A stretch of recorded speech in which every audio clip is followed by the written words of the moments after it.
I'm Jim Richardson, and this is a very special episode of ABCA at Home. Gentlemen, what we do matters. As coaches, we are teachers, mentors, and cultivators for the future.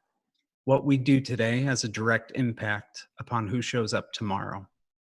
And how you choose to lead your team will affect your players' competitive makeup for a lifetime.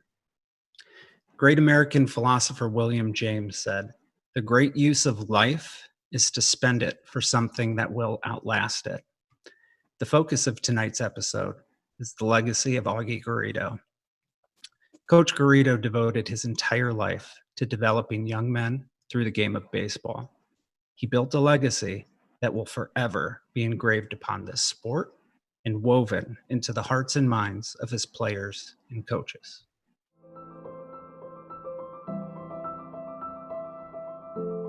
Augie Garrido is one of the most decorated coaches in NCAA baseball history. He was inducted into the American Baseball Coaches Association's Hall of Fame in 2016. In a career that spanned 48 years and covered 6 decades, Garrido led his teams to 25 conference championships, 34 NCAA regional appearances, 16 NCAA regional tournament titles, 15 College World Series appearances, and 5 national championships, 3 with Cal State Fullerton and 2 with Texas. Coach Garrido and his players compiled 1,975 wins over the course of his career. He is remembered as one of the most successful coaches in college sports history. This is the legacy of Augie Garrido. As everyone knows, winning is mandatory, and it creates a great deal of pressure for everyone involved with it unless you really get a realistic approach. And something you need to know about that is you must remove the winning from the process before your true genius will ever come out. And that's what we try to do here. And so the question is, how do we do it? And we help the players understand that we can't control the things around us, but we can control our response to them. And it's that response that we have that gives us self-control. And you know, whether it's me or whether it's you or whether it's anyone in the audience, the truth of the matter is all we really have control over is ourselves. We practice to be perfect. It's unrealistic. When you play, you have to play to have fun. And you have to let your instincts and trust your instincts. And that's where that confidence comes in. And that's where it has to be fearless baseball. Understand that every failure is really a message that we need to know to reach and fulfill and exceed our highest goals. Our spirit will take us beyond our thoughts. Let it fly, man. Let it go. And this belongs to everyone. The players play the games. The rest of us, we're all supporting the players in different roles that we have. So I can't tell you what percentage belongs to me, and you can't tell me, as long as you guys have been involved with it. You know you can't tell what percentage of the winning belongs to who. That means it belongs to everyone.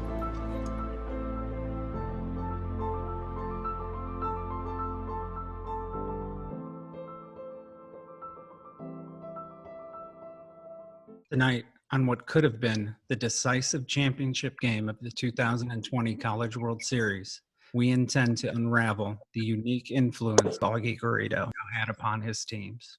How did he do it? How did he, his players, and his teams consistently rise above the obstacles in front of them and always seem to find a way to come out on top? Joining us this evening, we have Jason Gill, a former player and coach under Garrido, who's now the head baseball coach at the University of Southern California. George Horton, a former player and coach under Garrido, who amassed 865 careers at Fullerton and the University of Oregon before his retirement.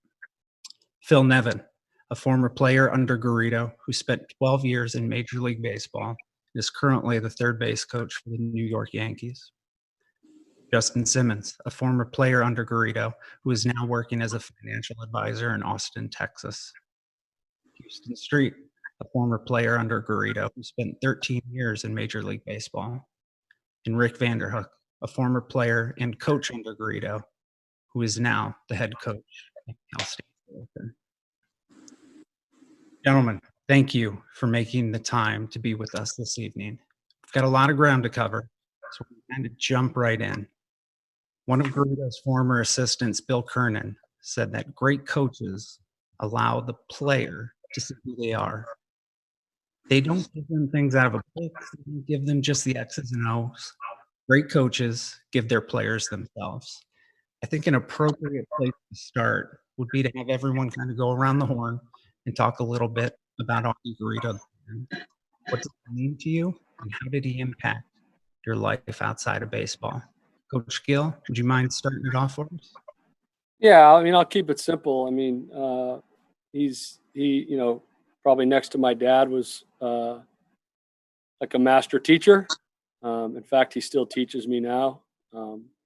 But really, he was my coach, he was my mentor, and then probably most importantly, as I grew older in life, he became a really good friend. And so those three things I think encapsulate him. He's a coach, a mentor, and my friend. Awesome. Thank you. Thank you. Coach Horton, what about you?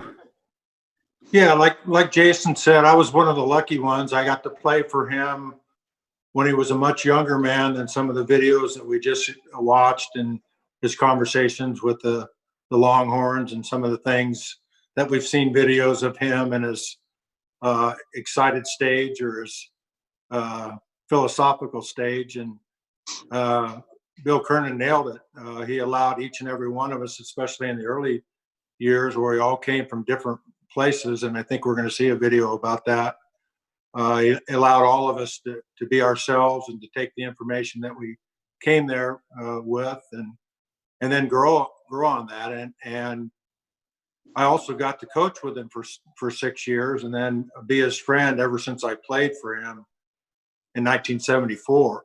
And what I saw is the evolution of a person that wasn't stuck in his ways, that was a smart enough man to learn from every coach and every player and every person in his life, and saw the transformation of him from being a great teacher and how to break the game down for me as a player, then a young coach, and then to really take things from the game and his players like nobody else has ever been able to do before. And he has a unique style to the way he looked at the game of baseball, and that's come out over the years as well. Thank you, Coach. Bill, what did Coach Garrido mean to you as a man? How did he impact your life? Well, I mean, so many ways. He wasn't there my freshman year at Fullerton. He was at Illinois still, but he came over for my sophomore season, and one that was a little bit trying for me as an individual, but also for our club. And we were all trying to get to know each other. And, he had a unique ability to get the most out of every player, but he had a unique ability to understand what every player's role, not just on the team would be, but probably beyond baseball and in life.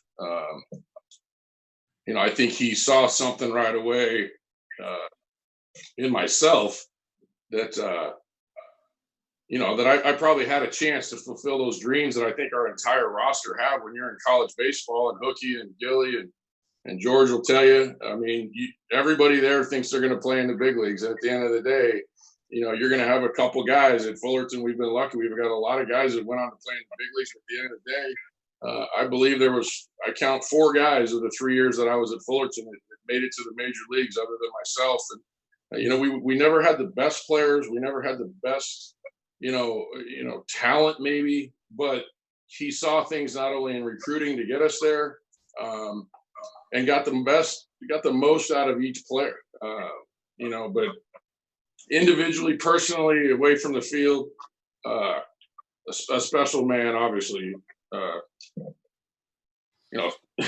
guy when I started coaching and, somebody I leaned on quite a bit all the time.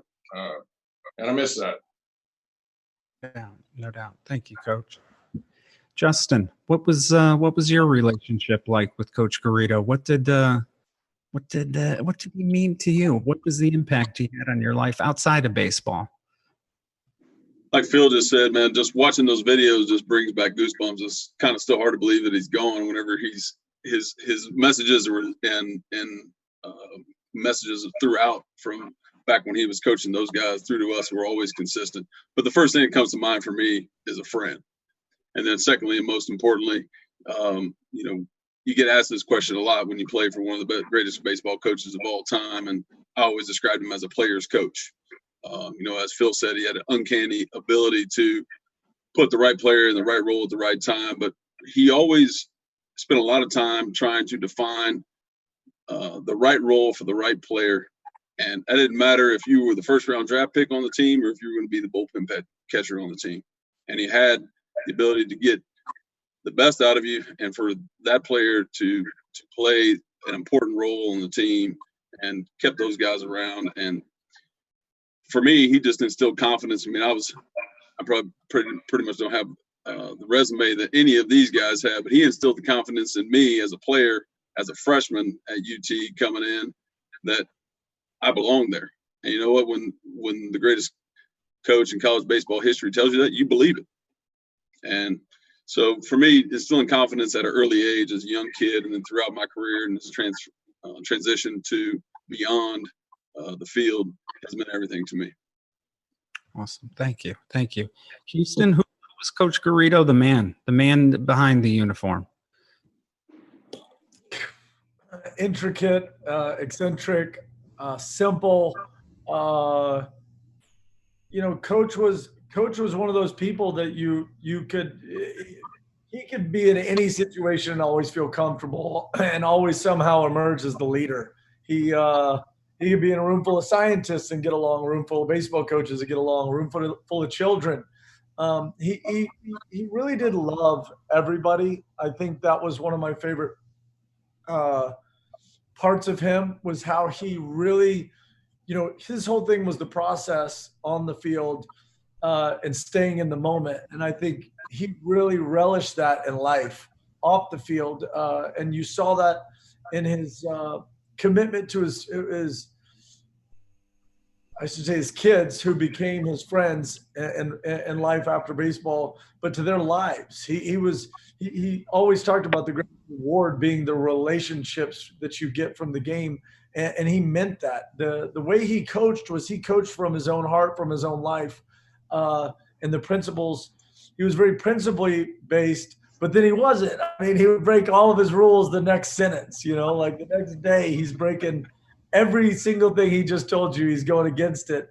And he was a beautiful conflict of a man who could, he could just get away with it because it was Augie, it was Coach. That was just the way he, only he could do and say and be some of the things. But my goodness, he was clever and funny, and just a true joy to be around. He put you in a better mood. He made you better. Like whether it was on the field, off the field, as a coach, as a friend, you spent 5 minutes with him, he made you better. Awesome. It's awesome. Thank you. Coach Vanderhook, what was your relationship like with Coach Garrido? I know you have kind of one of the longer working relationships with him, having played for him, coached with him. What did he mean to you as a man? Well, what Houston just said, relationships. It's amazing how many relationships he had, from the first high school team he coached to Cal Poly, to San Francisco State, to Fullerton, to Illinois, to Texas. There's so many guys that he knew. And he was a master at developing a relationship, no matter who it was. If it was somebody who lived one way and was wild, he knew how to control that, to the guy who was we're Fullerton. We've only had one 4.0 student, and he didn't play for him. But to the guys that were the business majors that are attorneys now, how he could relate to anybody, anywhere. And, how he let everybody do their job, no matter who it was. he gave you the reins to do your job, so you would learn how to do your job as you went about it. I can remember the first time I went to Omaha with my own team, and I called him and I go, okay, what am I getting in for? He said, dude, just go have fun.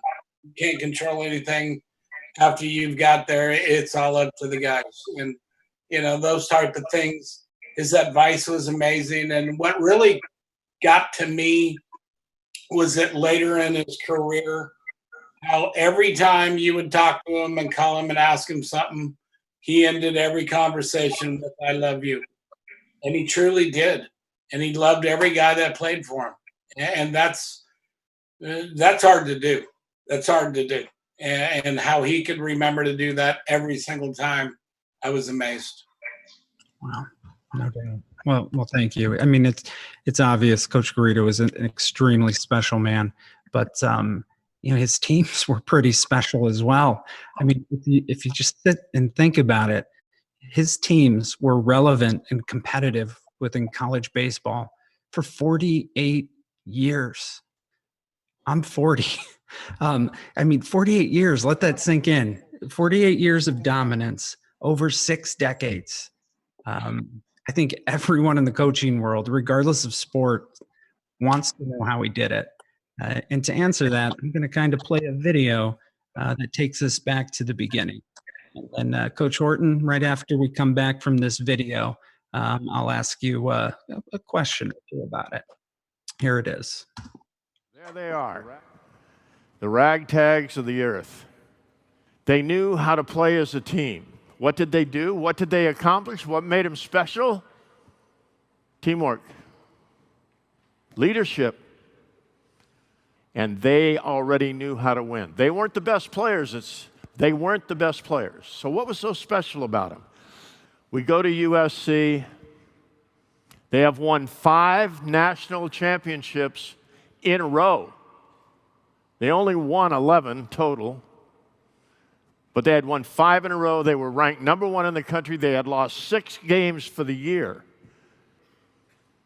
We win 3-1. This team did all of that in an environment that was incredibly, even more than that. It was impossible to win.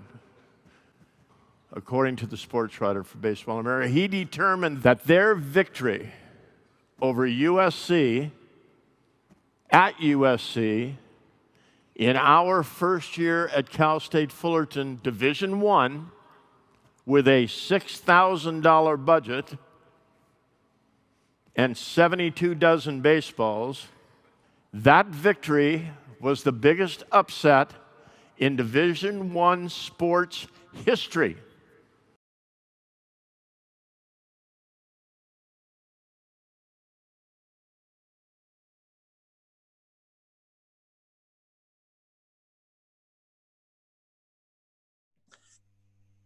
Coach Horton, I'm very interested and excited to hear you kind of take us through some of those memories, the adversity you guys faced, what you all had to overcome. I mean, the first year of a Division I baseball program. I mean, this will never happen again. It's unbelievable. So yeah, feel free, kind of take us through that experience. Well, and I'm going to go back to what all the players and coaches said about Augie. Where do you start? Where he called us ragtag, and I think we had players from 16 different junior colleges, and the lion's share of those from Cerritos Junior College. And sometimes, I look back, and the more amazing thing is how he was able to pull all those ingredients together and give us the confidence to go into Dado and be successful. Well, he made us feel like we had everything. There was a quote on Father's Day the other day from Jim Falvano that said, "My father gave me the greatest gift anyone could give another person. He believed in me."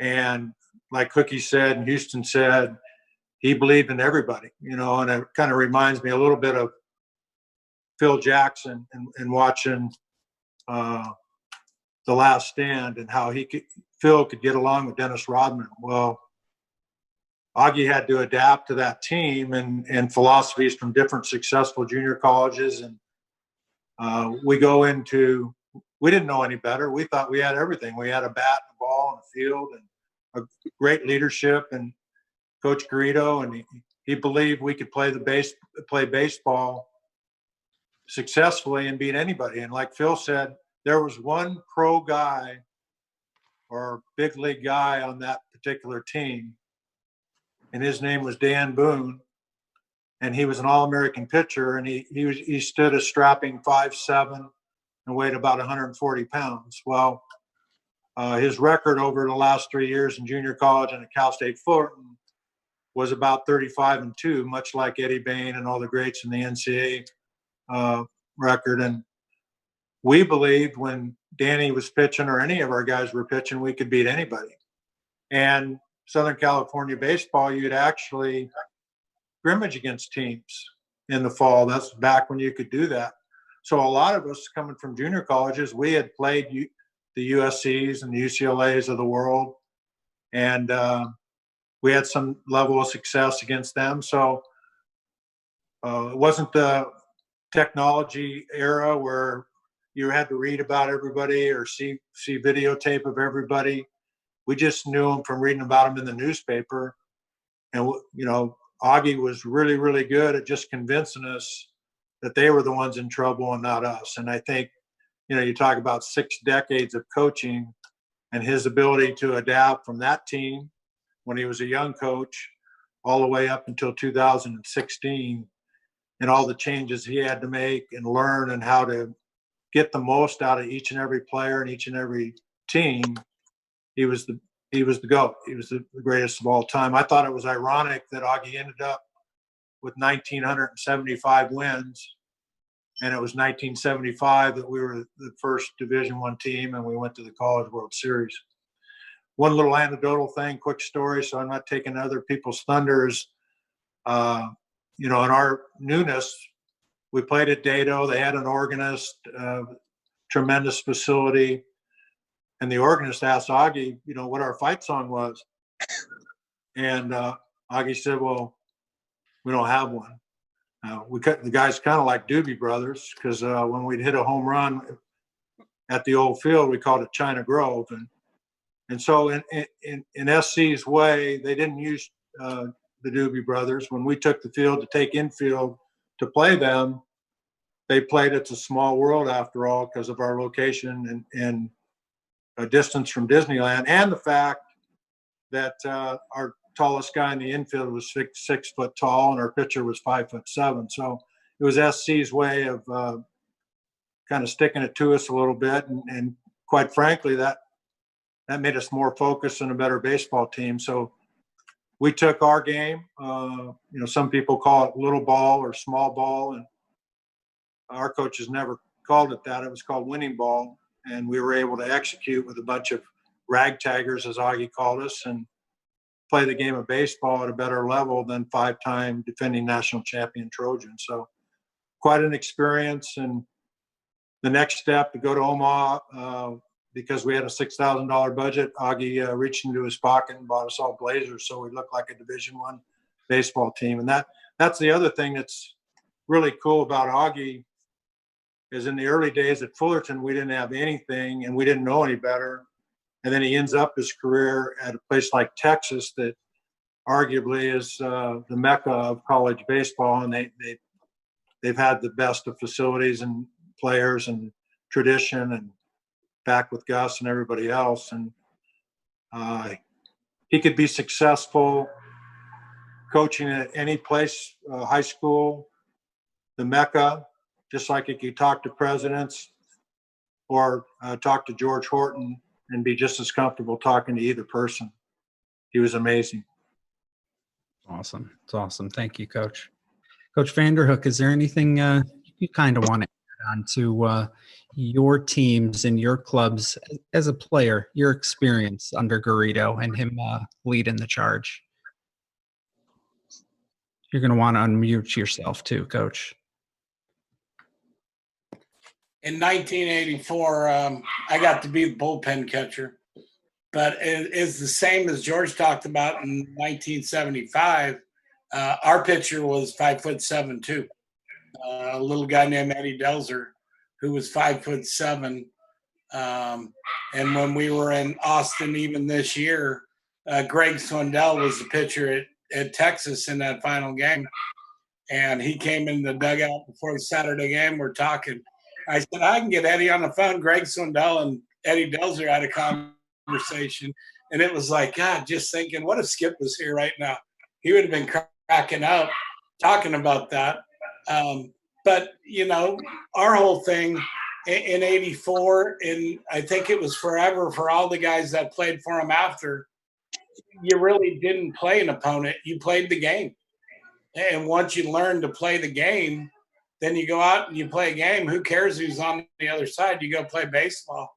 And he was big on that. He would take the opponents out of it.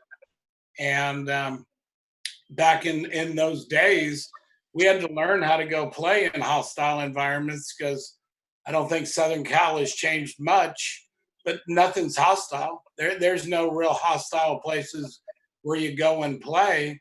And he wanted teams to experience what a regional was like before you got there so you knew what it was. And he was the master of teaching you that. And as George said, at Fullerton, we didn't have a big budget. But if we went to a hotel that was no good, he'd load you up on the bus and take you to another hotel and worry about the consequences later. And so he treated the guys the same from the beginning to the end. He just made him appreciate what they had, and they didn't know that we were the poor little stepchild on the side. And that's a hard thing to do when you have it, and when you don't have it, to make everybody feel the same. Yeah, no doubt.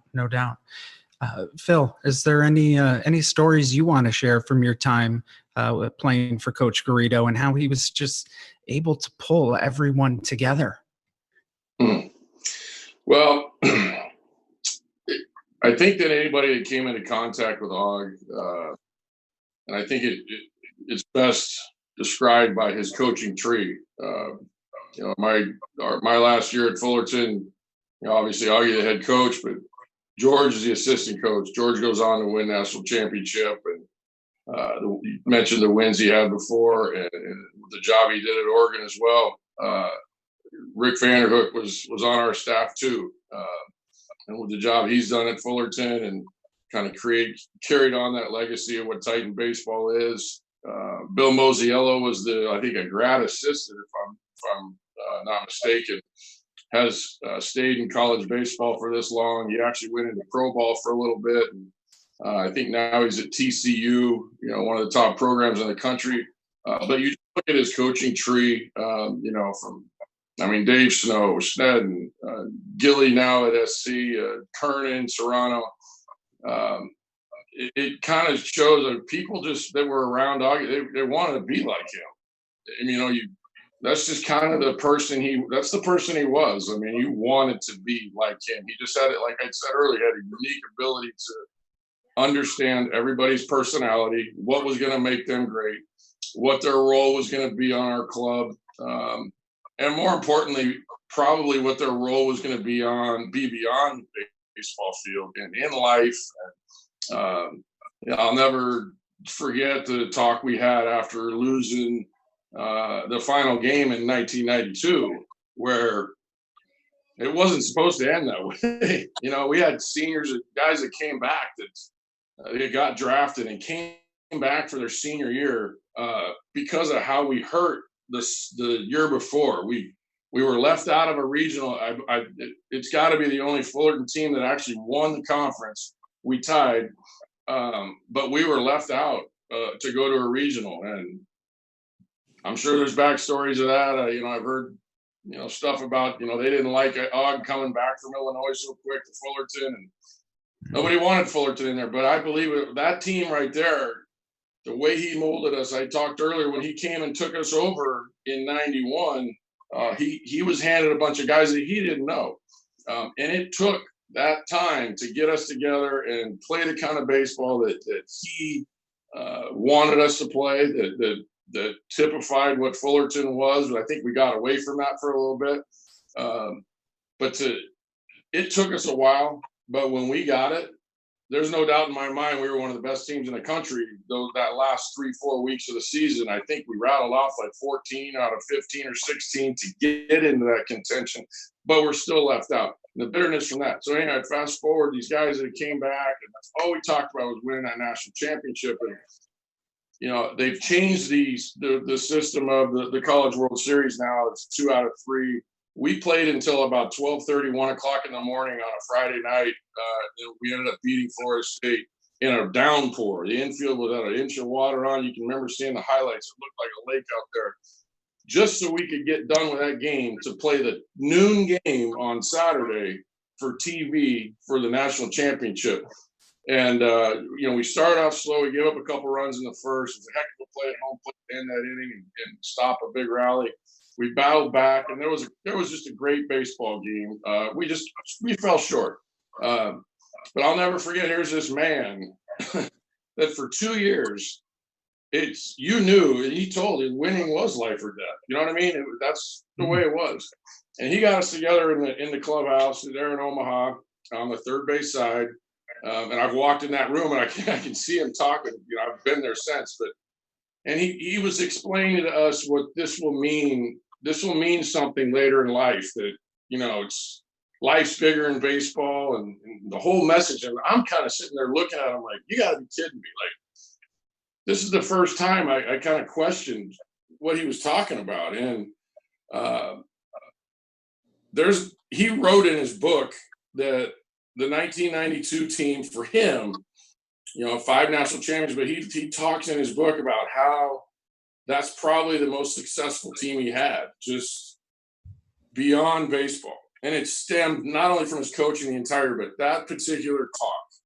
It's something that probably didn't hit home with me or anybody right away, but later on in life, you look through our roster, there's 2 guys on there. Steve Sisko's the head of the baseball chapel for Major League Baseball. Dan Nolte's a minister. We got guys that are leaders of corporations, leaders of financial companies, guys that went on to coach. Like I said, we only had a couple guys that got to the big leagues from that team, but the life lessons that were learned from the year he got there to that loss. And it's funny how we talk about what a great winner and everything, but the best lesson I took from him was through a loss. And I'd never forget that day. It's something that's stuck with me forever. It still hurts. I mean, shit, I'd rather have a national championship ring. But I think a lot of us were so much better because of that talk we had after that loss, and what we were going to mean in life and beyond. And to read that in his book, and he's talked about it on personal levels before, but to read that in the book that's when it kind of really hit home. That's when it had a lot of the meaning, and you understood finally what he meant that day. Wow, awesome! Thank you for sharing, Coach.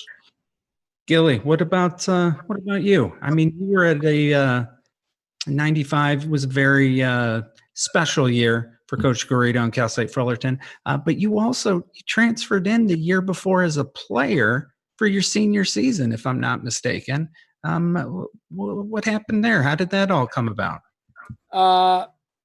Well, yeah, my experience is different from all of theirs, and Justin kind of touched on it a little bit. And Rick actually mentioned something as well about roles. And Justin, I'm by far the worst player here, so you can, get that crown. I get that. But just about the roles that you serve, and basically, I was transferred from a Division II school, and I wanted to play Division I baseball. My brother had done it. And I figured I'd give it a shot at the best one around, which was Cal State Fullerton. And I kind of knew at that point in my career I wanted to be a coach, to be honest with you. I knew at that age that if I wasn't going to make it in baseball, like Phil. Did we lose him a little bit? You still there, Gilly? Yeah, did I lose you guys? Yeah. There he is. He's back. Sorry. Yeah, the internet in Costa Mesa is bad apparently tonight, so I apologize. I know how that goes, man. All right. So anyway, I walked on there thinking to myself, if I'm gonna fail, I'm gonna fail learning from the best coaches in the country. Augie Garrido obviously had that, and George Horton was his assistant coach, highly respected. Rick Vanderhook, highly respected program. They had just been to the championship, like Phil said, right before I got there. So I was taking my chance of being a Division I player. And it wasn't easy. I had to earn it to show up. Yeah, I think we lost him again. Coach Gill, if you can hear me, we're going to move on to Coach Simmons, or Justin Simmons in Huston Street, 2002 national champions over there at University of Texas. Guys, Justin, we'll start with you. How? I mean, Coach Garrido goes from Cal State Fullerton to Illinois, back to Cal State Fullerton. He's lured over to Texas. Completely different area, completely different recruiting group. It's a different pond, so to speak. And all of a sudden, he builds this thing up, and it snowballs in 2002. Justin, what were some of those special memories you have about how he was able to pull guys together? You know, Phil really epitomized it. And of course, as a young kid, we didn't realize it going through it at the time. But as you grow up and you get older, talking about one of the greatest life lessons he learned from Coach was in a failure moment. And one of Coach's favorite sayings was, you know, you can't control failure, but you have to learn from it and build upon it, you know. And so that was just a great teaching moment. But for me, looking back, you know, looking at his success across all of the years and able to move from place to place, being able to rebuild programs. I mean, you think about coaching teams across 4 decades, you just think about your grandparents as an 18-year-old and how you relate to them. And it doesn't work very well, much less connecting and motivating. But Coach had the ability, and he stuck to a process. It was about fundamentals, process, and confidence. And Phil alluded to his book. And for all of you listening, if you haven't read his book, go read his book. It's fantastic. I've now read it twice. I reread it a couple months ago just as a refresher.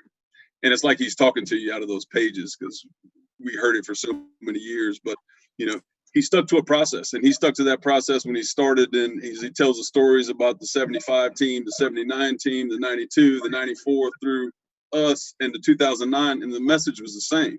You know, he was, you know, going back to the first practice of every year. He would start the first practice of every season. He'd lay out the rules, guidelines of the team. And he would end that meeting every time with, our goal for the season is win the national championship. And as a freshman coming into a big school, you sit down, you know, yeah, national championship, that sounds great. First day of practice, Coach says, hey, our goal is to win the national championship.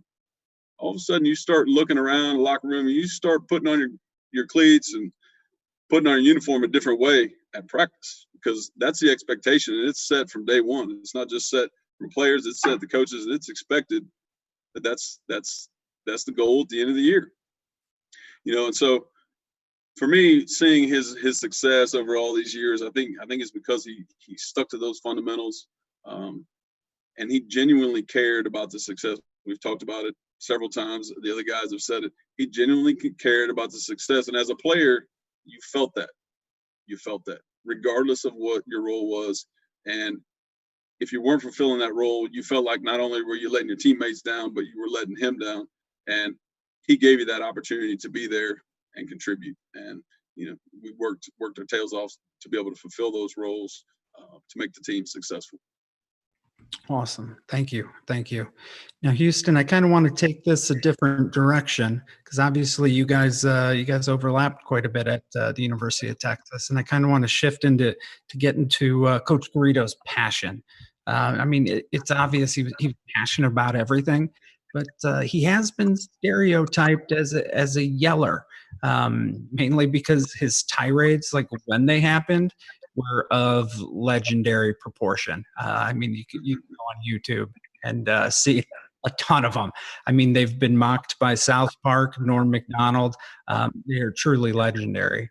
But the funny thing is, like, when I actually talk to guys who played for him or coached with him, they're always really quick to point out that he was not a yeller. So I've got an interesting clip, Huston, that I'm going to play, and I'm sure you're going to remember this. And we'll kind of, we'll get talking about it afterwards. Ball called on Huston Street by the home plate umpire, Tim Henderson, and Rice has tied the game. and Augie Garrido is out to argue vehemently with home plate umpire Tim Henderson. This may be a matter of time. Augie Garrido thrown out of the game. So Houston, what do you got to say? You called for a balk. I mean, runners on the corners. I think it was top of the eighth. Game, by the way, the top game in the ninth inning, and I mean, it wasn't like I balked. It wasn't like I was trying to hold the run. I guess the runner was on the corner. I remember I didn't see a balk there. I don't know. It was a little quick. We could slow it down. I still not see a balk. Coach Garrido obviously didn't see a balk. But yeah, I mean, what you see in that moment is Coach obviously slightly frustrated. We're playing Rice back at that time. The score was a 2-1 game, and they were 1 in the country, and we were 2 in the country, or they were 2 in the country, and we were 1 in the country. I can't remember which, but it was back and forth. And he sticks up for his guys. That passion you talk about was a principle. I talked about that earlier. Coach is such a principled man that when he was screaming, you see the video online of him screaming, I'll remember this for the rest of my, says it, right? Yes, yeah. The principle there is you're not respecting the moment. Do you understand how much this means to me? To me, if I care more than you guys care, and he says, you'll be over this in the next 5 minutes, so what does it matter, right? His read on his team was not, I'm going to scream at you to beat you down because you made me look bad. His principle was, I care so much, and you will someday too, and I need to share this with you in this way so that you understand and you have no regrets, right? Like, that's the principle that I see in that moment. He's coaching. It's not anger. It's not frustration. It is, as you said, a pure passion. And I like to say passion will persuade reality. He truly believed that. He would take his passion and apply it left or apply it right, apply it diagonal, in all his Augie ways of the process. And right there on the mound, what he's doing on the mound in that Rice game, he's genuinely, I agree with him. The only thing that I see is don't call a balk in this moment. You know what I mean? Like, that's not how the game should be tied. Let the game play. Yeah. And I couldn't read his lips. But I remember him after that game, just being frustrated with that idea. The idea of why the call was made, not necessarily the call, but the idea, the process, the principle. And then he also wanted to let me know, like, he's going to back me up on it. Like, think about that as a player. You're not sitting out mound feeling all let down, going, golly. He's smart enough to know that the runner went from first to second. That's the winning run. I need to let Street know that I got his back. I'm not sitting over there scowling at him going, oh, you let us down. I'm sitting here backing you up, getting my butt kicked out of the game. And I'm going to – and that motivates – it takes the momentum and puts it back on Texas's side. And he's a genius like that to be able to react in the moment that quickly with all of that intention. That's the biggest thing I would say about his passion is his intention was purposed. He wasn't screaming at his team in that 06 video to hurt their feelings. He was doing it to create a relevant response that's going to make them better at baseball and better at life and appreciate time and stay in the moment. He was out on the mound that day, not only trying to rally me, trying to let the umpire know, trying to let the fans know, to create momentum, to save the guy on second base, to pump me up, to get me back focused. All those things, I'm sure, were going through his head in real time as he was walking out there.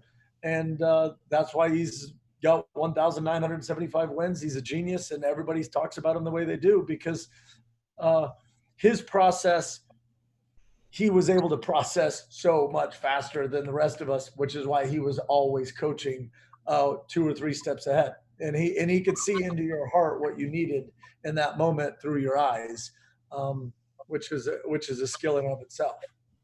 Yeah, no doubt. Wow. Thank you.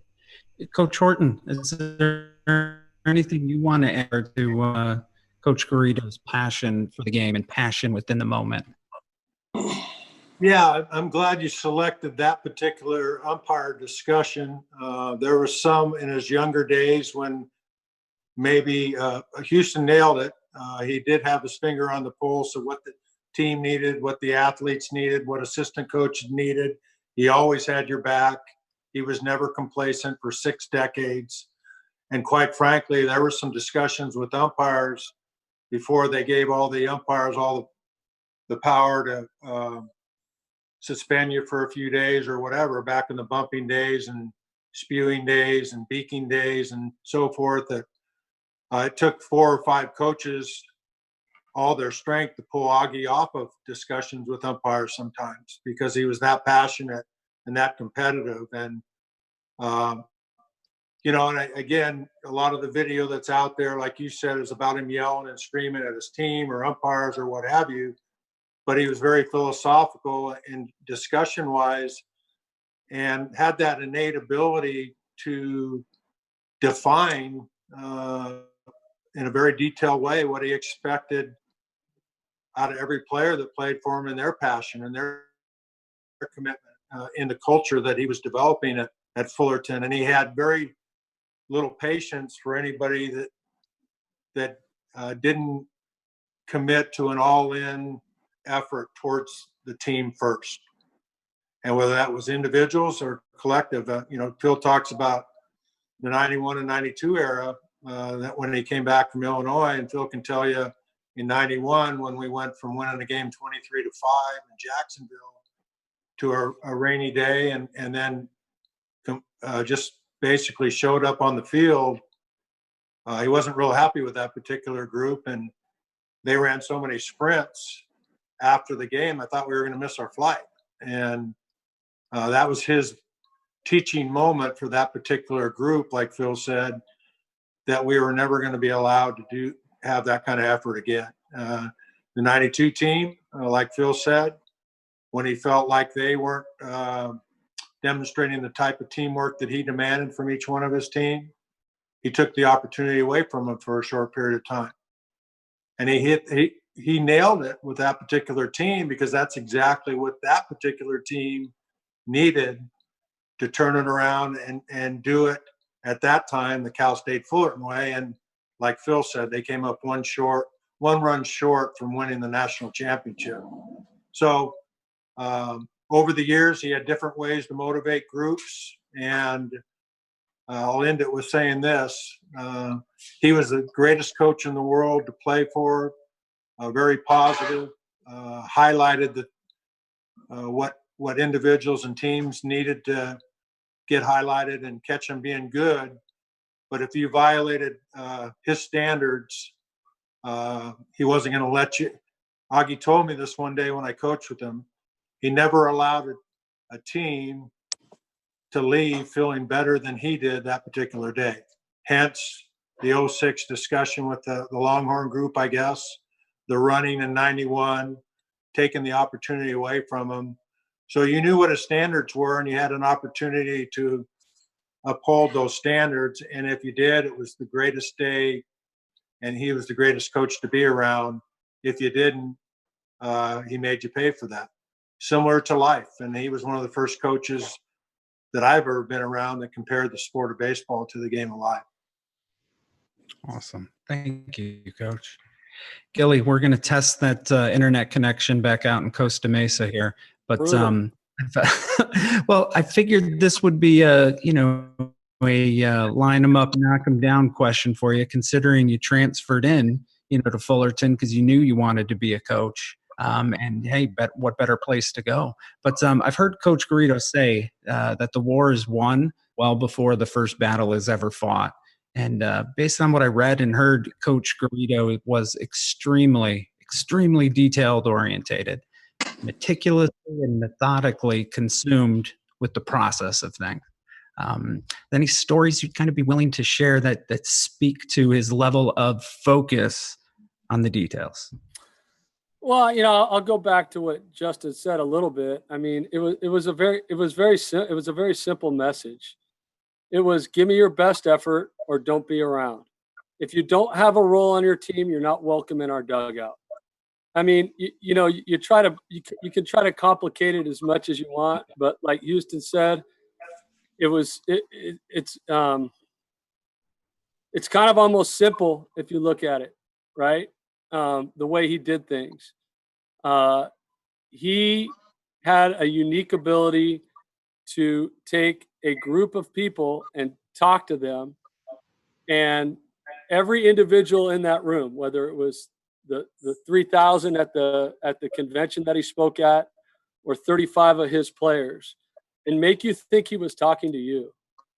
And so the details come in the fact that he keeps it simple, and then his ability to communicate was, there's no better human being that I've ever seen or been around.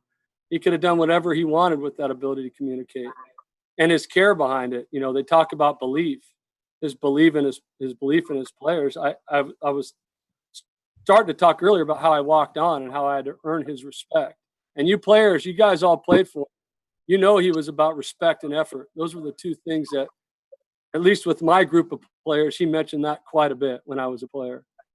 So I guess the details were in that he kept it very simple, but you had to do it that way every time. So, I mean, detailed, meticulous, sure, but it wasn't an extravagant plan.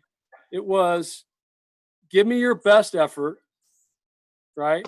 Respect yourself, respect your teammates, and respect the game. And then we're going to be just fine. So, I mean, that's kind of how I see it. You know, I'm sure he had a different perspective on the details of how he went about his business. But for me, that's kind of what I witnessed and learned from him. I played for him and coached for him. And like I mentioned, I got to be a really good friend of his later in life. But it wasn't like an extravagant thing. But as you also know, Huston talked about he could talk to everybody. You know, he could talk to a scientist and he could talk to a baseball player. Well, when he was talking to me, I'm sure he had to dummy it down. So for me, he kept it pretty simple. Awesome. That's awesome.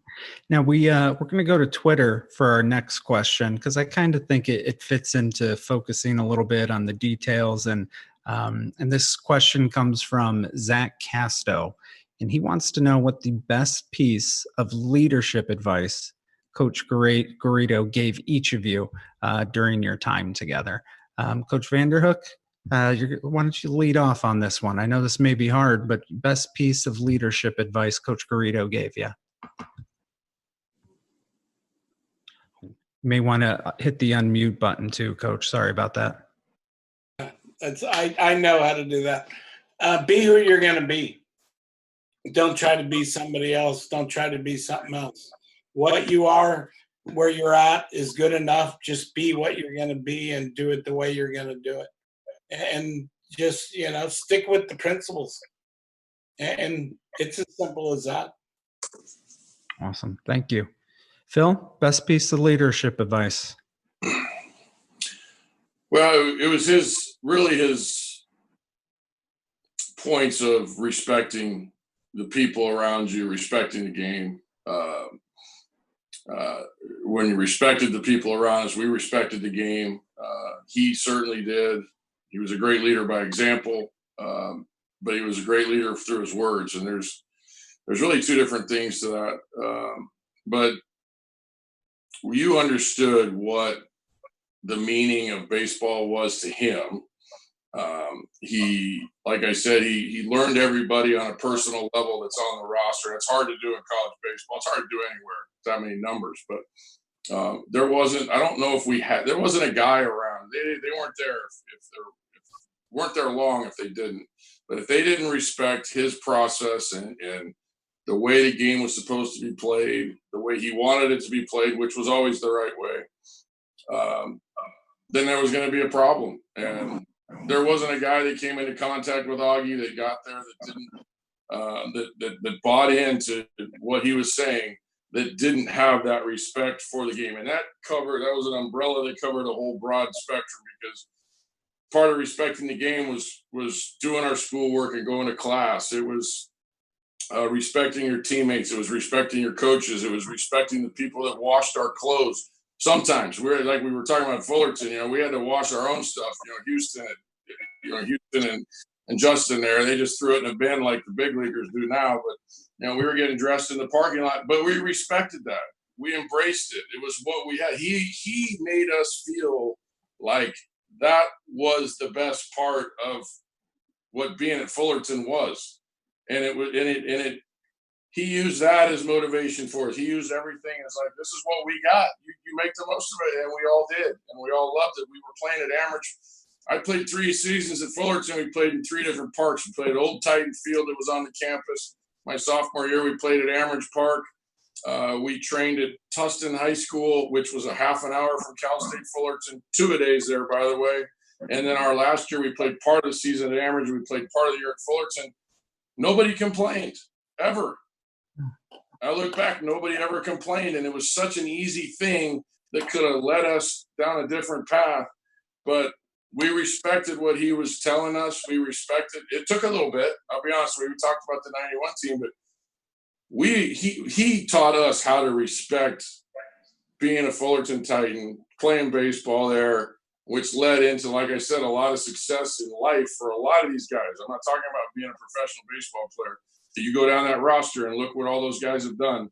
I promise you that it's because of the teachings from Augie and the respect they had for people, the game, and what we did and accomplished those 2 years. Yeah, thank you. But just to follow up with that, Phil, I mean, you were a 3rd-round draft pick out of high school. Like, what are you doing going to a school with no locker room? You're playing at 3 different fields. You're changing in the parking lot. What drew you to Cal State? You had to have some other options, right? He's kicking field goals. You're right. He's American football, yeah. And truth be told, Augie wasn't there, like I said earlier, my freshman year. Truth be told, that it wasn't. My parents kind of led me down that way. I didn't want to give up football. The Dodgers were not going to let me play football, even though I was a kicker and a punter. But however that decision played out, obviously it was the right one. There's no chance if I would have signed out of high school that I would have. I firmly believe that I would have gone on and no way I'd be sitting here talking to you. There's no doubt about it. Yeah. Obviously, but there's no way I would have had life values that I have now. My parents were great and everything, but Augie's come along at such an impressionable time. And we're talking about 18, 19, 20-year-old kids. They're transitioning into real adulthood, real life, and the jobs that college baseball coaches do. I think the great ones, those the guys we're talking to today, they understand what their impact on every kid's life is every single day. Every word you say to them means something. Everything you do in front of them has an impact on what they're going to be down the road. It's your college baseball coach. Especially now, because these kids play, they're playing travel ball, a different team every darn week. And, you have your high school team, but they're somewhere else all the time. And they don't have that constant structure going until you get into college. So, when Rick Vanderhook talks to his team, when George talks to his team, when Gilly talks to his team, those guys are listening. They're wide-eyed. Their ears are open. They may not think so all the time. Rick and George, they may not think that, but they are. And everything they say to you and everything they do in front of you is going to impact these kids for a long time. And that's why they're great. That's what made Augie so special and great. And just teaching the respect of not just baseball, but life in general. Awesome. Thanks, Phil. Justin, I'm going to pass it over to you. What's one piece of leadership that Coach Garrido gave you? One thing I'll say before that, Phil, if it makes you feel better, even though we were quite privileged at UT, we know that and respect that. To motivate us, he would take all that away from us when we weren't playing well, or it didn't have anything to do with playing well, not respecting the process. No pregame meals, no day before. He'd take the locker room away. So he was quick to jerk all that from us whenever. See, George, it worked both ways. In '92, he just took the bats and ball. He took the field away from us, and we had to figure it out. They got their laundry taken away. But I know it helped the meeting. He kept it there. Honestly, for me, again, not having the long baseball career, one of the greatest things that Coach ever said to me, it wasn't to me, it's one of his principles. Again, was one of his favorite sayings. life is not judged on the wins and losses on the scoreboard. It's based upon the relationships forged along the way. And I look back at my time. Phil talks about his team, but our team, 02, 03, 04, 05, we were part of a special era. Man, you look back across those guys, many of them are still in Austin today doing great things in business, and we are still a very close network of guys. When I look back on my career at UT, it's the relationships that I forged during that time there, not only with my teammates, people in town, alumni, Coach Garrido at the top of the list. When you look back, it's really about the relationships. And now being in sales, essentially, it's all about relationships and the life lessons and the respect, as Phil spoke much to just now. So for me, it's really valuing and understanding the value of a relationship. And it really taught me at a young age that has really stuck with me through all these years. And the relationship that I had with Coach, you have a different relationship when you're a player. And everyone on this call can relate to this, but then it's after you're done playing, the special bond that you really develop or were able to develop with Coach after your playing years. Solid. Thank you. Houston, same question goes over to you. What piece of leadership advice did Coach Garrido leave you with? Got to hit that mute button, Houston. Sorry, I was making noises over here earlier, so I didn't really do that. Leadership advice and just understanding of the game. One of my favorite things he always talked about being a coach was he said, if your best players are your hardest workers, then coaching becomes pretty easy. And he would say that to us out loud as a challenge. He wasn't saying it. He was saying it as a matter of fact, it's just the truth.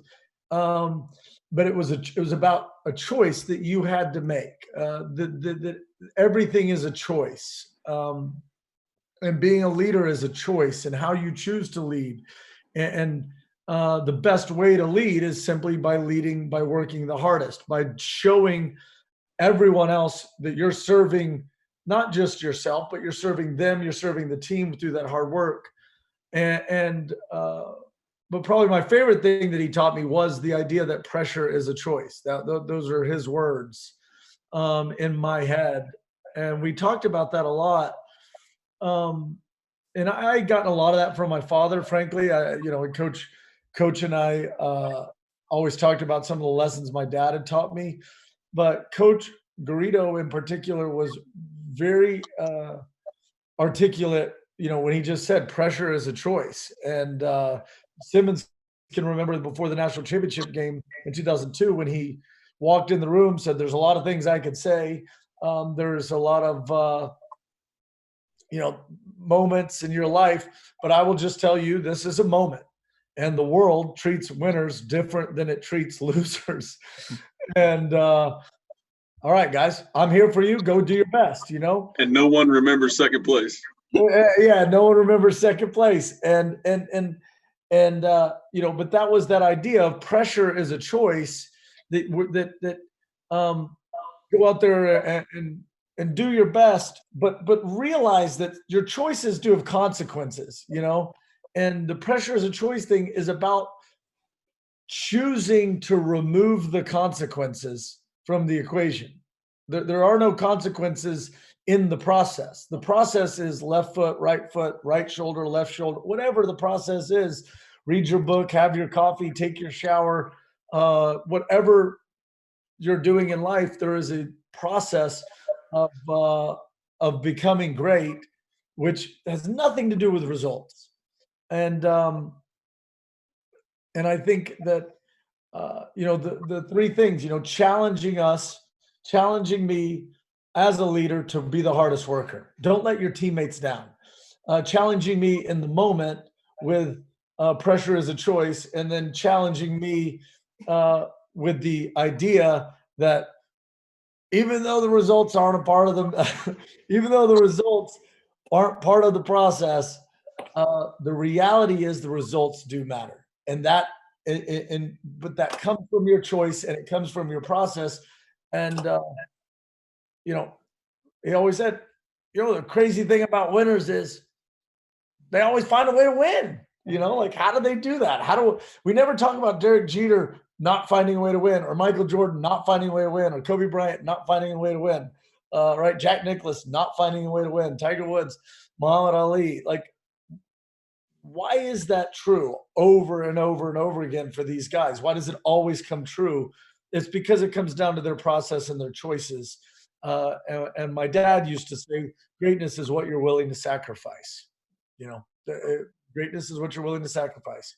And, but yeah, I think Coach Garrido, the pressure is a choice for me as a closer in particular, removing results from the equation on a day-to-day basis allowed me to both turn pages and stay in the moment.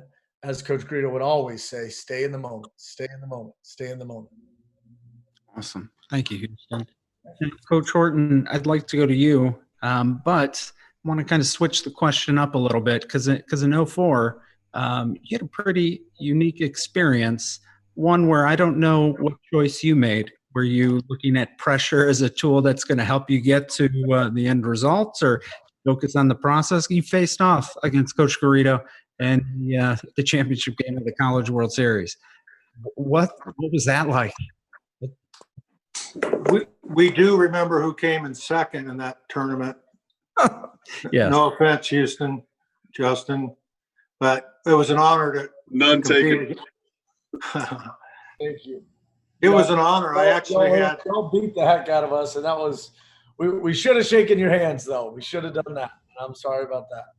No, that's a different story. We have great respect for you and your career and your program, and obviously your leader. I actually had a couple dress rehearsals in my career because some other mentors or influential people in my life, Coach Kincaid, when I played for him at Cerritos Junior College, eventually I went, after playing for Augie, to coach with Coach Snow, who was the assistant with Augie when I played at Fullerton. I coached with Coach Snow at LA Valley Junior College, and lo and behold, we had to go back and compete against Coach Kincaid in the state championship, the junior college championship in California. And then when I took over for Augie when he went to Texas, another one of my mentors, Dave Snow, that I already mentioned, was the head coach at Long Beach State. He built that dirt bag empire. And so they were our rivals in the Big West Conference. And our series, as both of them, non-conference and conference, meant so much nationally, meant so much within the conference, and then meant so much in recruiting and everything in Southern California. It was quite a rivalry to the fans and everybody. So going against Coach Snow, being a guy that I had great respect for, like Augie, for as long as I did, it was always unnerving to compete against Long Beach State because it meant so much. My wife kind of encapsulated a quick story. One morning I was walking around all nervous and fidgety and a little grumpy probably. And she goes, "What are you all nervous about?" And I said, "Well, we're playing the dirt bags." And she goes, "Well, why don't you just relax? Coach Snow is a really good coach, and you're a really good coach, and he's going to win half the games. You're going to win half the games." And she nailed it. Over the years that we went head to head with Coach Snow and I, we finished one game over 500 between the two of us. So that prepared me a little bit more for the ultimate challenge of going against the Longhorns, who had handled us quite easily in the two previous games that year when we went to Austin. And that was a different team. And we had grown quite a bit and matured quite a bit. And we felt like we were ready to compete against them again. And quite frankly, when the game started, because of my previous experience, as much as it was at stake, there was some familiarity to knowing Augie so well because he did such a good job of teaching me and mentoring me when I was his assistant coach, that I knew exactly what he was thinking. And I embraced that. Instead of it being more pressure because I was going against the guy that built the empire at Cal State Fullerton, it had a relaxing feeling towards me that I really didn't have anything to lose. We weren't supposed to be there. We weren't supposed to beat him. And heck, he was the master and I was the student. So I felt very relaxed. And the mentality was, if we could accomplish this, it would be the greatest accomplishment in my coaching career, because not only are we winning a national championship, but we're going against who I believe, and many believe, is the greatest Division I coach of all time. So the part about not shaking hands, I'll leave that alone. I think the one thing that Augie was proud of, because we were together that summer after we competed at Kevin Costner's wedding in Colorado, and we talked about it a lot. In fact, Kevin didn't know if we'd be angry about each other. And the thing that he was most proud of is that he basically built the monster, built the robot, built the culture, and it came back to bite him in the butt, so to speak, and took another championship away from him. And he was really proud of his old team, and he was really proud of old Coach Horton, Coach Serrano, Coach Vanderhook, Coach Kirby, that all played for him. So in the moment, he probably didn't handle it as well as he should have. But for me, I had arguably the most fun that I had in any 2 out of 3 series, with so much at stake, because of the athletes that they had, the tradition that they had, and the fact that Coach Garrido was their head coach. It was very rewarding to me. I'd like to throw something in there and throw one more feather in your cap, Coach. Is we won in 2002. We got 3rd place in Omaha in 2003. You guys beat us in the championship series, so we got 2nd in 2004. We won again in 2005. Now those 4 teams at the University of Texas, I think everyone would say that our 2004 team that you guys beat was the best team, and y'all beat us 2 games in a row. There's no one says anything otherwise. Y'all just flat out outplayed us. So kudos and cheers to you, and congratulations to your team and the accomplishment. 100%. Thank you. Awesome. It's awesome. All right, gentlemen. Well, I do have, we're getting close. We're got about 15 minutes left or so. And I want to play a little video clip for you, a little longer, about 1.5 minutes to almost 2 minutes. But I think in doing all my research, it kind of digs in a little bit to the process. And I think it's informative. And when we come back from the video, I'd like to see, who kind of wants to share anything about it. I'm really interested in trying to find out when he started thinking about the game this way. I'm going to play the video, and here it is. Scoreboard is not a factor. It's the inning that counts. It's the effort that counts. It's the aggressiveness that counts. By getting it down to 1 inning, you can start to get control of how it really works. You have 3 outs, both offensively and defensively, and then you start over. So I try to get our players to focus that way. What we're really learning about is how we take each pitch, capitalize on each pitch to battle for the momentum during the framework of the inning, and how each player on each pitch needs to be competitive within their own routine from pitch to pitch. And at the end of the inning, then we kind of take a look at it and say, here's where we are, and we try to keep our momentum based on, okay, we won that inning, we lost that inning. Even if there isn't a run involved, let's go get them. And baseball is a game of very subtle momentum shifts. A lot of times you don't even know what nuance created the difference in the game. 1 pitch here, 1 pitch there. I'm taking the winning the game at the end of 9 innings out of the equation and saying there's going to be a winner over every pitch and there's going to be a loser over every pitch. Now it's about who is mentally the toughest. For those of you who have not seen the documentary Inning by Inning by Richard Linklater, this was taken from that documentary for use as an educational purpose. So long story short is the law's on our side in that regard. So, but I would definitely recommend checking it out. If you have Amazon Prime, it's like $6 and you can own it in your queue for a lifetime. But all that aside, I'm kind of curious to see who wants to jump in and kind of speak to, the framework of an inning and breaking it down. And, there's a lot inside of that, and how that came into play in regards to reducing the fear of failure for his players. Anybody kind of want to jump in and offer some input on it? I'll jump in real quick. And one thing I learned from him early on as a slow throwing lefty, he made many mistakes. The ball went a long way. But fortunately, learning from Coach that another one of his favorite sayings was each new pitch created a new opportunity. So in 2002, we won the national championship. I went 16-1, but I led the team in home runs given up that year.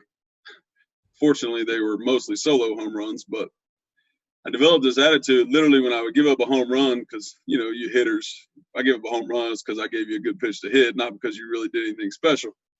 I give up a home run, and I would literally change my focus and I would start laughing and looking at the guy in the on-deck circle and be like, all right, your buddy got me, but you're screwed now.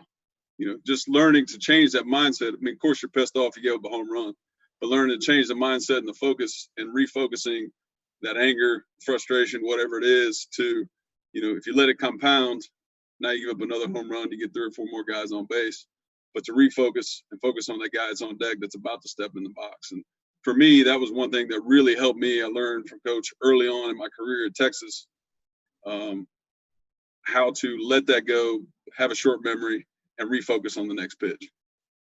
No doubt. I mean, I think that ties in. I don't know how familiar you guys are with Coach Gordy Gillespie from St.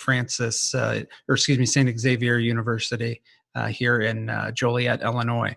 But he wrote a book that said, in a game, a team's offensive output in one big inning, you let it snowball. One big inning, 80% of the time, usually dwarfs your opponent's output for the entire game.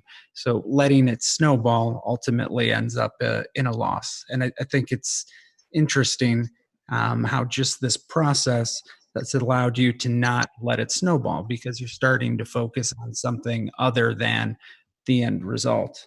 Guys were already excited to hit against a guy throwing 82 miles an hour. All of a sudden, their teammates start racking a bunch of hits together. It's a fight at the bat rack to hit against me. I'll chime in on that a little bit too. Like when I hear his voice, I don't know about for you guys, but it almost puts me in a trance. But when he's talking about inning by inning and pitch by pitch, right, you just lock in, right? When I hear that voice, it's like, boom, I'm locked in. It's unbelievable. But when I hear him talk about that, and George touched on it earlier, he's basically teaching you how to live your life. Just take it day by day and appreciate the day.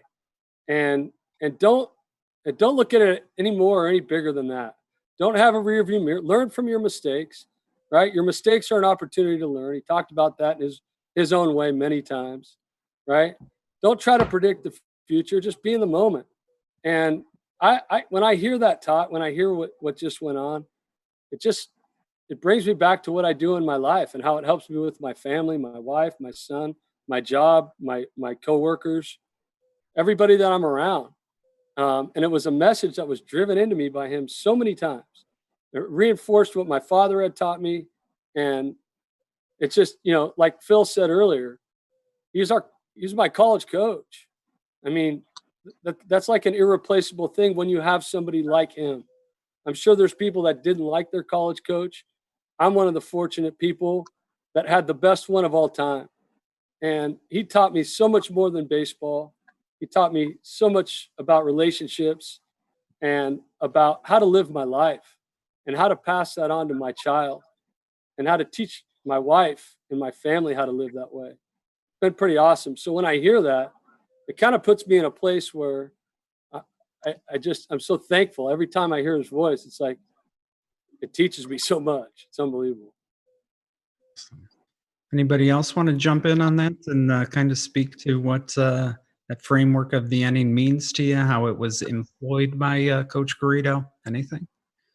JR, I'll jump in. I look at it, and this was kind of an evolution of Augie back from when I played for him, and then his learning from teams and his ability to adapt. I think one of the challenges for us nowadays is with all the showcases and agents and recruiting environments, young men come in with entitlement, and it's not about teamwork. They're not playing on a Connie Mack team or a travel team. They're bouncing around playing for all kinds of teams. So one of our first challenges is to convince them that it's for their experience at whatever college, it's going to be about teamwork. And Augie was the best of the best about teamwork. He insisted on that, and nobody could deviate from that. In fact, he defined offensive output and took 9 innings and broke it down into 9 one-inning games.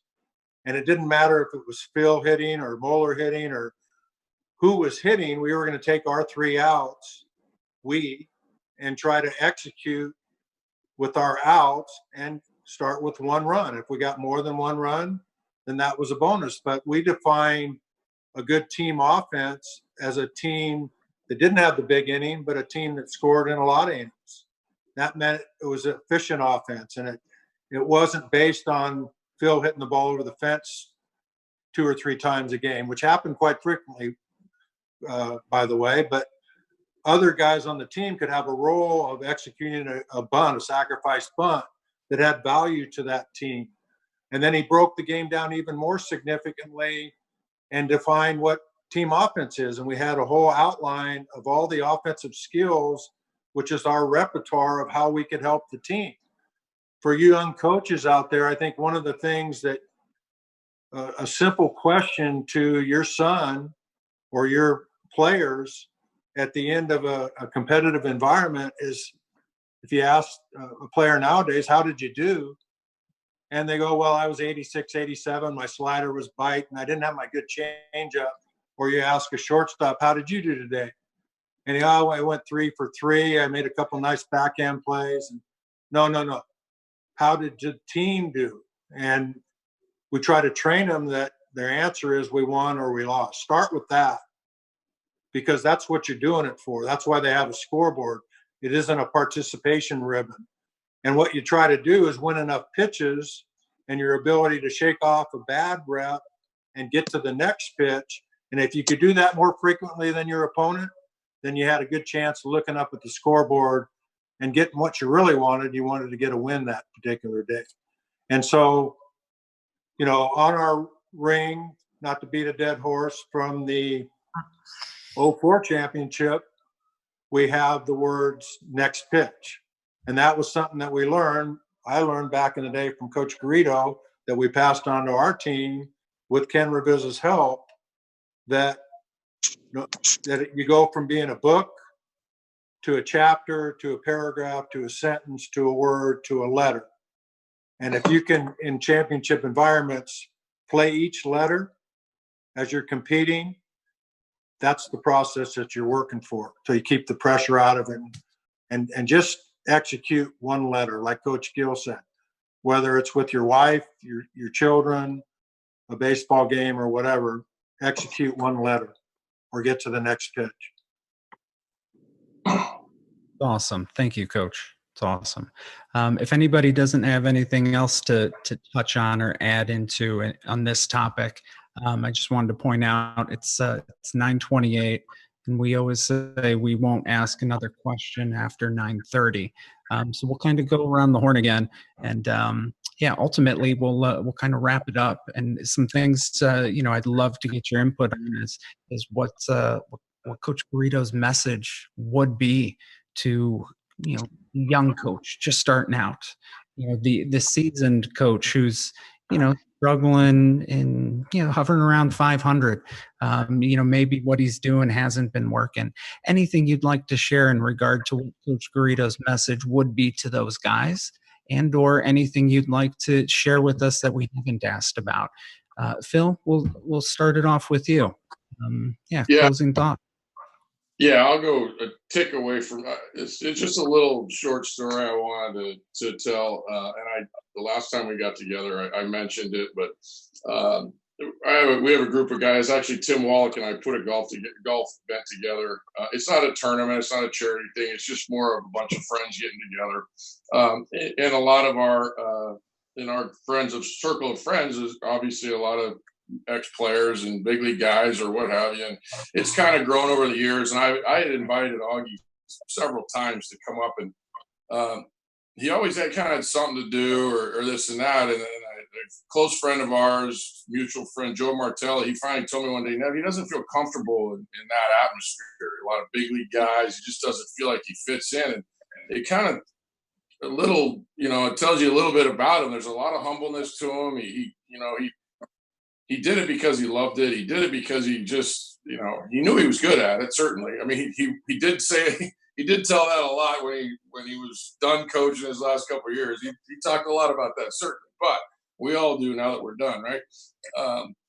So he finally decides to come up to the tournament, and I'll never forget it. I think he got there, and maybe he felt a little uncomfortable. But he knew some of the guys, and by the end of the night, I just remember looking over, and we were in this big suite in a hotel room, and there's 50 guys in there, and you look over in the corner, and there's Aug, standing at the end of the bar. There's a group of guys around him, and this went on for hours. I'm not joking, and like 3-4 hours. Bruce Bochy standing there, 3 World Series, right? Going to be a Hall of Famer. Bud Black, manager in the big leagues right now. Trevor Hoffman, who's in the Hall of Fame. Robin Ventura was standing there. Jim Abbott was standing there.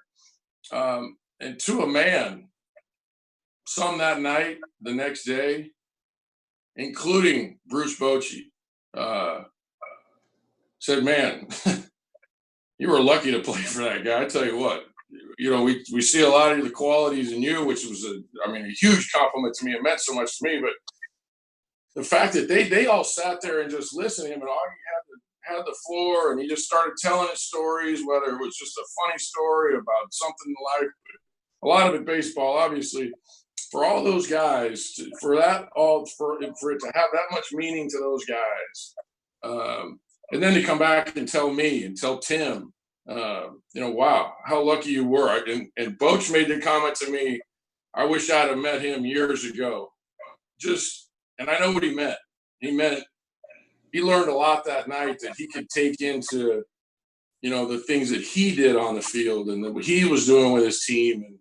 And Boch is one of the best. I was lucky. I got Augie, I got Boch, I played for some great guys. But for Bruce Bochy, who had just come off and they had just won their 3rd World Series, to say something like that, I don't know if there's much else needs to be said. That's the kind of impact that he had on not just our lives, like I said, and it's such an influential time in our life, but to make an impact on somebody that just won 3 darn World Series, right? And just Jim Abbott, the things that he's done in his life, and Trevor and Robin, amazing. It was really amazing. So that's the story I wanted to share. And I got off the question topic, but I wanted to make sure I got that out there. No, that's awesome. That's why we're here, man. We want to hear from you guys. So thank you. Huston, I'm going to pass it over to you. Closing thoughts. Any message you think Coach Garrido would have for coaches these days, the players? Anything you'd like to share? Well, first of all, to the players, he would 100% tell them, quit trying to impress everybody. Quit trying to, you're trying to brag. You're trying to be great. Everything is broken down to one at a time for the players, but it's a one at a time that you're trying to stack it all together and get great over a long period of time. You're still trying to get better today, better this pitch, better. And that's why you talked about him. He said at the end of the day, it comes down to mental toughness. Being mentally tough is not needing to tell anybody you're working hard, not needing to post about it, not needing – I get it. That's the culture, so they're going to do it. But not needing that validation, not needing it doesn't make it any more true if everyone else believes in you. You have to believe in yourself. So that's what he would tell the players. You have to believe in yourself first. No one else can tell you what choices you are going to make. And to the coaches, I would say never stop believing in your players, because you are their leader. You are the person, as Phil said earlier, every movement you make, everything you say, every word that comes out of your mouth is going to influence those children. And I do mean children because, I'm a 36-year-old man, but who do I learn from? I learn from the people that have more experience than me and have done it. And there is always an Augie Garrido who can walk into any room and he was probably teaching everybody at every age, but he was still always learning. He was still always listening to his players. He was adapting with the times. So even though he's telling the players, like you don't need to validate your truth with all the social media stuff, he would tell the coaches, give them patience with that stuff, because that's the culture they're in. That's the times. Augie was always a genius at living in the moment, staying in the moment. And so do that with your players too, and their habits and the way that they need to be loved on and spoken to, but give them truth every single time. Give them truth. Just package it in a way that's not serving you. It's serving them, right? You're not getting angry with them. We're teaching them a lesson. We're not getting frustrated with them. We are trying to help them understand why they're not getting it, why it's not clicking. That's the moment we're trying to solve. That's the choice you have. And if you put your players down in that moment, you won't ever see them become the greatest they have. And lastly, I would say trust. For the players, trust your coaches. They genuinely do love you. They genuinely do. That's why they do this job. It's a beautiful thing. And if you give them that trust, then the coaches, when they give the players the trust, there becomes this beautiful, harmonious exchange where that's what championship teams are made of. You hear it across every team that has ever won together. They stick together because they love each other. And that's what Augie Garrido was the most genius at, was he could take different ingredients from all the different teams and always make it taste good, smell good, and produce something where the whole was the greater than the sum of its parts. And so, I miss him, and I do. You hear his voice and you go into a trance. And at the end of the day, find as much video as you can on Augie Garrido and just listen to his words, because none of us we are all better because of those words. Awesome, man. I can't imagine what it must have been like playing for him, because just the cadence and the tempo of his delivery whenever I've heard him speak is it's remarkable. I think you hit the nail on the head. It's almost entrancing to a certain extent. But thank you for sharing. Gilly, we're going to toss it over to you. Final thoughts, anything you'd like to share, a message to the players, anything we glazed over that you want to hone in on? I mean, doing an hour and a half on Augie Garrido, that's like taking a half a second to do anything. I mean, I could spend a minimum of 5 hours talking to these guys and everybody else about him and what he's done. I don't think I could stop. I will just say the message to the coaches, and I'm not speaking for Augie, but he was such a humble man. He would want me to tell you thank you for all that you do for those young people, and that kind of like what Huston said, you have so much an importance in their life, and kind of what Phil said earlier, just about a college coach. That was we were lucky to have Augie, but some of your pupils have you as their mentor, and they don't ever get an Augie Garrido. And whether you're a high school coach, a little league coach, a junior college coach, a Division II coach, it really doesn't matter. I think that he would want to thank you and pass the message on to you that you guys are the real heroes. And if it weren't for you, we wouldn't exist, basically. And we wouldn't have this opportunity to sit and talk about Augie because of all the stuff he gave to us. But for you guys on the call.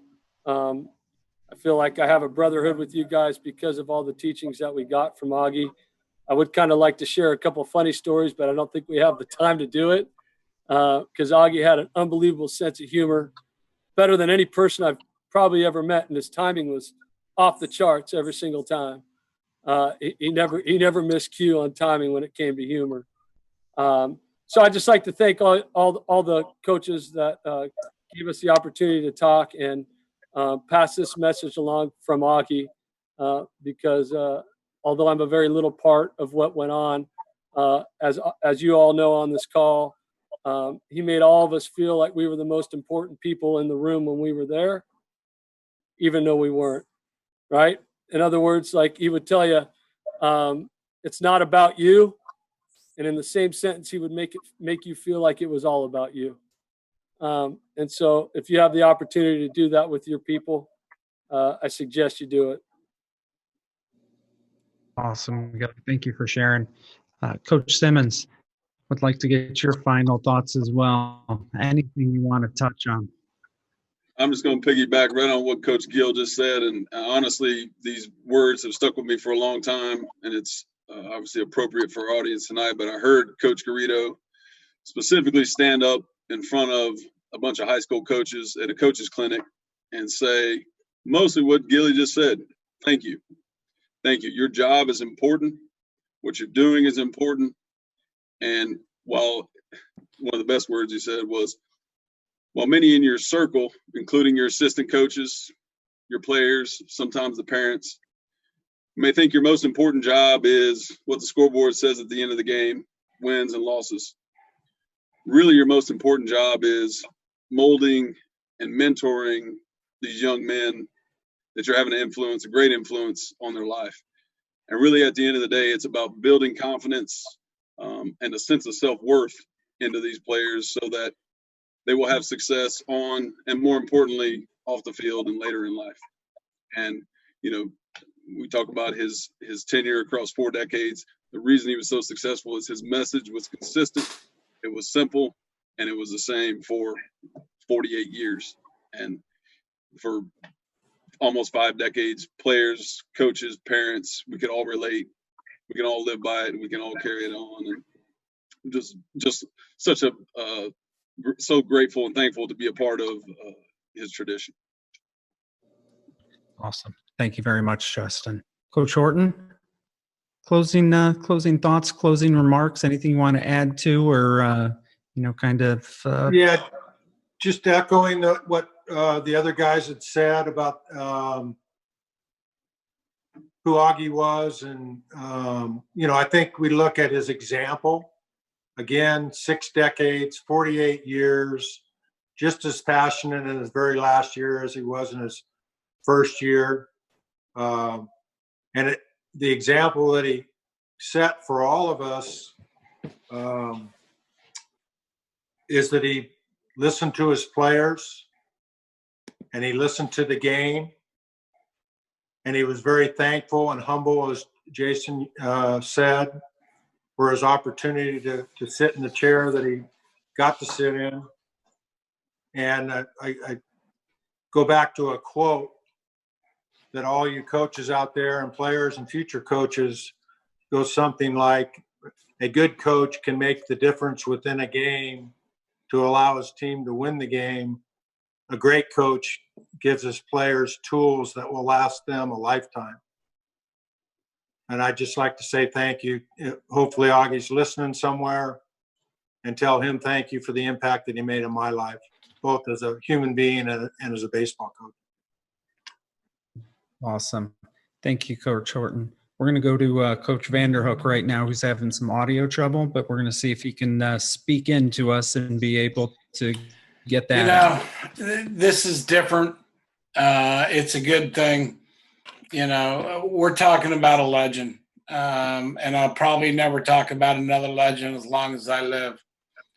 But, the coach, the philosopher, the suave guy, just everything about him. It's amazing what he did and how he did it in college baseball, because nobody's going to do it again like him, and nobody's ever done it like he did. And it's just, you know, an honor to be able to be on here with all these guys and share some things that Augie did, and get to spend a lot of my life talking to him, following him, just being a friend of his. I'll never forget it. And, you know, that's about all I got to say. I do have one question on this thing for Huston. And I don't know if George asked you, because I haven't been able to hear for about a half an hour. But Huston, why were you not up in the bullpen?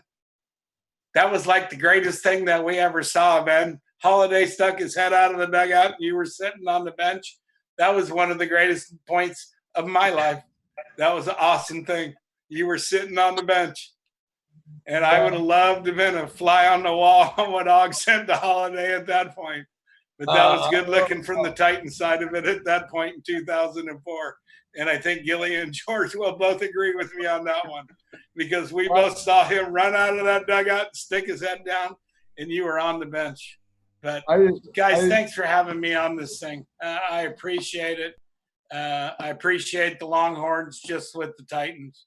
Have always had great respect for y'all, and I've seen it on both sides of it. And I have a bunch of friends that are Texas alum, and they're Longhorns, and I appreciate everything that you guys do and what you did for him and what we got to do for him. And I just thank everybody for that. I'm out. That's what Coach would have wanted. It's awesome, Coach. Thank you. Yes, Thank sir. you. Well, that's all the time we have this evening, folks. I'd like to extend a huge thank you to our panelists, our production team, Pack Network, and our sponsor, Pocket Radar. These are the guys that made this happen. I'd also like to thank my good friend, Craig Giannito from the University of San Francisco. Craig was instrumental in helping to bring this episode and this all-star panel together. G, thank you so much, man. If you missed something or clicked into the conversation a little bit late, this episode will be available on demand within the Coaching Resource Library section of our web ABCA mobile application within about 24 hours. We'll be back today, July, our final ABC episode of the season. Make your calendar, as we will be discussing diversity with the game of baseball with our co-moderator and ABCA Diversity Committee Chair, Carrick Jackson. On behalf of everyone here at the ABCA, our Board of Directors, Executive Committee, Craig Kylitz, John Litzfield, Juan Clark, Zach Hale, Matt West, Sarah Barlock, Ron Brownlee, and Mike Odom. Thank you, and stay safe out there. Tonight's episode of ABCA At Home Perspectives is made possible by Pocket Radar. Pocket Radar's smart coach app system, with its unique ability to automatically capture videos with embedded velocities, allows coaches to stay connected and work remotely with current players and new recruits. Their Bring Your Training Home initiative will provide education and resources, including webinars and a limited time discount to help players remotely train, develop, and be seen at home with video analysis tools. Check out their 2020 Expo Theater presentation located in the ABCA Video Library.